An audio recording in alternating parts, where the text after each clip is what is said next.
The year 2019 remains etched in the memories of many students and residents around River State University, Port Harcourt. It was a year marked by deep tension, fear, and a dangerous rivalry that pushed the limits of student life far beyond the classroom. At the heart of this conflict were two of the most well-known student brotherhoods operating within the institution, the Supreme Vikings and the Klansmen. Among all the various brotherhoods in the school, the Supreme Vikings Confraternity had carved out a reputation as the most powerful and visible group on campus. Their members were everywhere, from lecture halls to campus events, from hostels to school politics. Their numbers were strong, and their influence was undeniable. Many believed they had control over most activities outside of regular academics, especially those that involved money, recognition, or status. But the Klansmen Confraternity, while not as numerous as the Vikings, were far from being weak. They were respected, organized, and firmly rooted within the school system. The Klansmen were known to be strategic and had several loyal members who were quietly building influence behind the scenes. Despite the numerical advantage of the Vikings, the Klansmen had a strong base and weren't a group anyone could easily ignore or challenge. Tensions had always existed between these two groups, but things reached a breaking point in 2019. What began as subtle power plays and heated arguments soon grew into a full-blown power struggle. At the center of it all was a leading member of the Vikings, a feared and influential figure known by his rank as the Executioner. He was said to be a no-nonsense personality, someone who didn't tolerate opposition easily. His word carried weight among his group, and his presence alone could change the mood in any gathering. The Executioner, emboldened by his position and the backing of his group, began to make bold moves to solidify the Vikings' control over campus affairs. His actions were interpreted by many as an attempt to fully dominate the school environment, leaving little room for any other group to operate freely. But his confidence would soon be tested. Members of the Klansmen Confraternity saw these moves as a direct threat to their own survival and influence. They refused to be sidelined or bullied into silence. In a bold show of defiance, several Klansmen publicly challenged the authority of the Executioner, questioning his decisions and resisting his attempts to expand control. This act of resistance sparked a series of confrontations, first through heated arguments, then through more serious conflicts. What made this particular episode different from past tensions was the way it spilled beyond the gates of the university. The internal student conflict soon drew the attention of their counterparts outside the campus, the so-called street wings of both confraternities. These outside groups, known locally as the Icelanders, who aligned with the Vikings, and the Dee-bam, associated with the Klansmen, became involved. What began as a student leadership struggle quickly turned into a citywide issue that affected both the school community and the streets of Port Harcourt. The involvement of the street factions added a new layer of complexity and danger to the situation. Suddenly, it wasn't just about school dominance anymore, it became a matter of territory, loyalty, and reputation outside the classroom walls. People who had nothing to do with the initial argument began to feel the heat. Students, lecturers, and even local residents started to walk on eggshells, unsure of what would happen next. Behind the scenes, many were worried. School authorities tried to manage the growing unrest, but the conflict had already taken a life of its own. Rumors spread like wildfire, and every small misunderstanding was seen as a possible spark for something bigger. Tension filled the air across lecture halls, hostels, and student hostels around Choba, Alekahia, and other student areas near the school. Looking back, many agree that the origin of the entire crisis was rooted in one man's ambition and another group's refusal to be subdued. It was a classic case of power, ego, and territory. But the consequences would go far beyond anyone's expectations.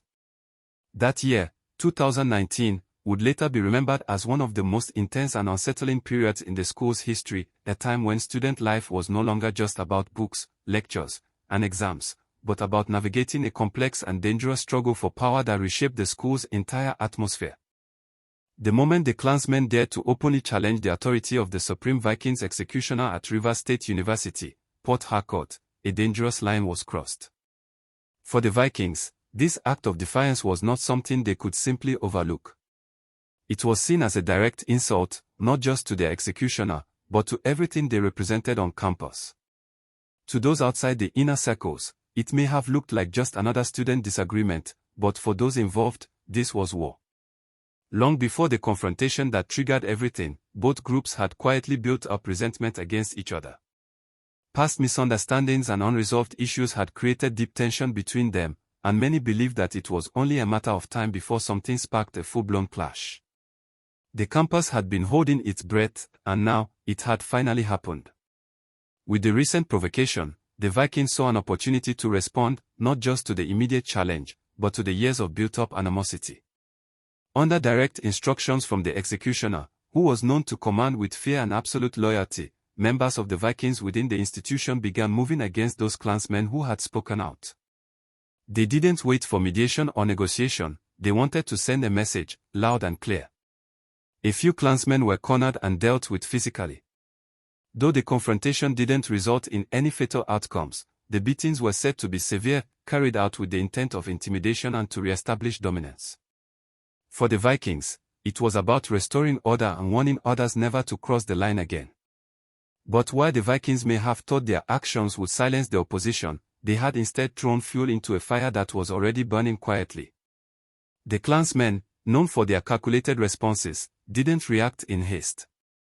But beneath the surface, anger was boiling. The humiliation of seeing their members assaulted, especially within a campus they shared with the Vikings, was a bitter pill. They saw the attack as an open slap to their honor and vowed that the matter would not be swept under the carpet.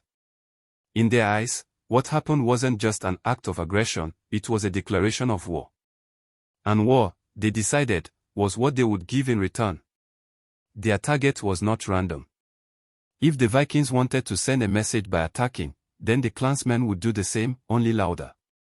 They focused on a figure who symbolized everything the Vikings stood for within the school. His name was Prince Twarker. Prince Twarker was no ordinary student. He was a final-year student in the Faculty of Agriculture, but his presence on campus extended far beyond his classroom. Among the student body, he was well known not just for his academic status, but for his personality and reputation. Prince Tuaka was bold, loud, and territorial. He was rumored to be one of the most aggressive Viking members on campus, with an unforgiving stance toward rival groups. Many said he had rules, strict ones, that no other group could gather, hold meetings, or operate in certain parts of campus without informing him first and, in some cases, paying certain dues. His influence reached far and wide, and this made him both feared and respected. To the Klansmen, taking action against someone like Prince Twarker would not only balance the scales, it would tilt them. So, on a Monday, while the school buzzed with its usual activity, a well-planned move was carried out. Prince Twarker was caught off guard within the school premises. Reports say that the Klansmen approached him quickly and attacked. The incident caused chaos, and students around the area fled in panic. Although Prince Twarker didn't collapse immediately, the injuries he sustained were serious. Members of the Student Union Government, SUG, who were around at the time, quickly intervened. They rushed him to the school clinic in an attempt to save his life. Despite the efforts of the medical team, his condition worsened. By the end of the day, the news broke, Prince Twarker had passed away. The entire campus went into shock. While some students whispered quietly, others wept openly. His fellow Vikings were shattered. The loss of Prince Twarker wasn't just the death of a final-year student, it was a major blow to the heart of their movement.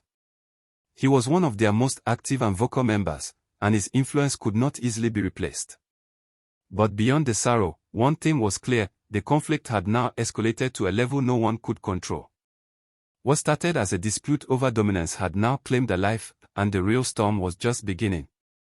The fall of Prince Twarker sent a ripple of fear and fury through the entire campus of Rivers State University. For the Supreme Vikings Confraternity, his loss was more than just another casualty, it was a devastating strike to their pride and power. Twarker had been more than a student, he was a symbol of strength, influence, and control. His boldness had earned him admiration among his peers, and his presence had served as a warning to rival groups. Now, with him gone, the balance had shifted, and the Vikings were determined to respond. Leading the charge for vengeance was none other than the man whose pride had been wounded from the start, the executioner. This powerful figure had been at the center of the earlier dispute that sparked the entire conflict. It was his authority that had been questioned by the Klansmen, and now, with the loss of Prince Twarker, he saw no reason to hold back. For the executioner, the time for warnings had passed. He made it clear to his group that there would be no more tolerance. What was coming next was war, full-blown and unforgiving. Soon after Twarker's passing, the streets around the university grew tense. Students became extra cautious, choosing to stay indoors more often. Parents started calling their children to check in regularly. Even lecturers became more watchful. Everyone could feel that something big was brewing, and it wasn't long before the storm arrived.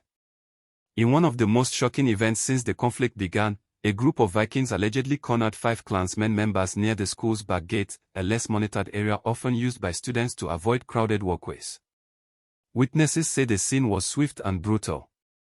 The 5 Klansmen members were attacked and left lifeless on the spot.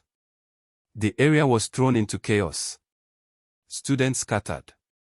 Fear gripped the entire campus.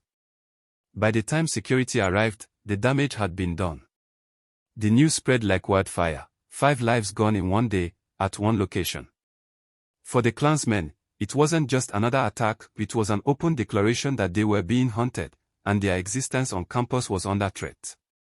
The tone of the conflict changed drastically.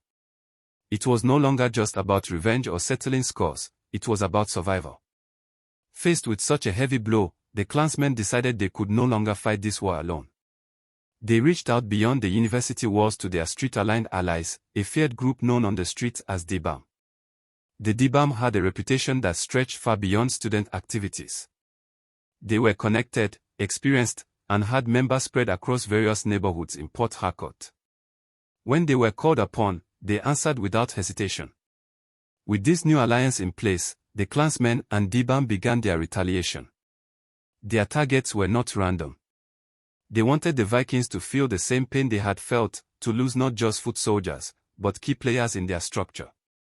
Not long after, a Viking member was spotted stepping out of a local barbershop. He didn't make it past the gate. The joint team of Klansmen and Dee-bam caught him off guard and took swift action. The message was clear, no one was safe. But they didn't stop there. Next on their radar was a well-known and once-feared Viking member known by the alias Gunboat.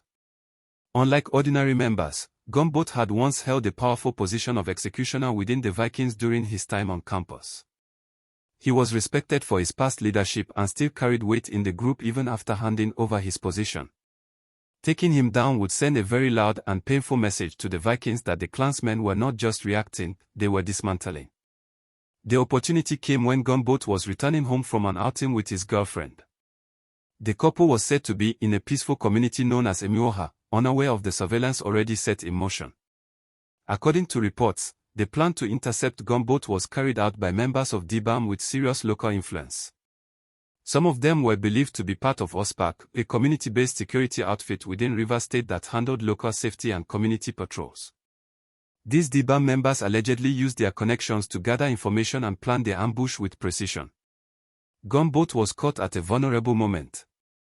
By the time he realized what was happening, it was too late. His fall sent shockwaves across both the Viking circle and the wider school community. He had been one of their finest, a former leader, a man many thought was untouchable even after stepping away from active student life. His death struck deep, and for many, it was the moment they realized the conflict had spiraled beyond anything the university could contain. By this time, the war was no longer about Rivers State University alone. It had spilled into the neighborhoods and communities of Port Harcourt. What began as a power struggle within the walls of a university had evolved into a dangerous confrontation on the streets, drawing in people, alliances, and forces that were never part of the original dispute. The institution could only watch as events unfolded beyond its control. Students lived in fear. Some abandoned their studies temporarily. Others moved out of hostels close to known confraternity zones. Parents pleaded with their children to avoid unnecessary movements. The school authorities tried to tighten security, but even they knew the real battle was now far beyond their grasp. The fall of Prince Twarker had opened the gates. The retaliation at the back gate poured fuel on the fire. And the death of Gunboat proved that no one, no matter their past, was beyond reach.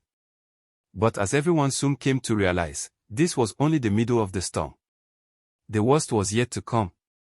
The fall of gunboat shook not just the Vikings within River State University, but also triggered a deeper, more dangerous wave of retaliation that would take the confraternity conflict to another level entirely. Gunboat had not only been a respected figure on campus, he had roots that extended far beyond the walls of the university. Long before he became a known name among the Vikings in school, he was part of the Icelanders, the street faction aligned with the Vikings. His loss was personal to them.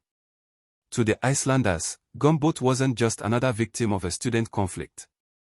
He was one of their own, someone who had carried their flag into the academic space, climbed the ranks, and led with pride. For them, his sudden fall at the hands of Dee-bam members, especially with the alleged involvement of individuals connected to the OSPAC community security outfit, was a direct attack on the brotherhood itself. In response, the Icelanders mobilized. Their entry into the conflict immediately escalated things. The level of coordination, the resources, and the experience they brought with them shifted the tone of the war.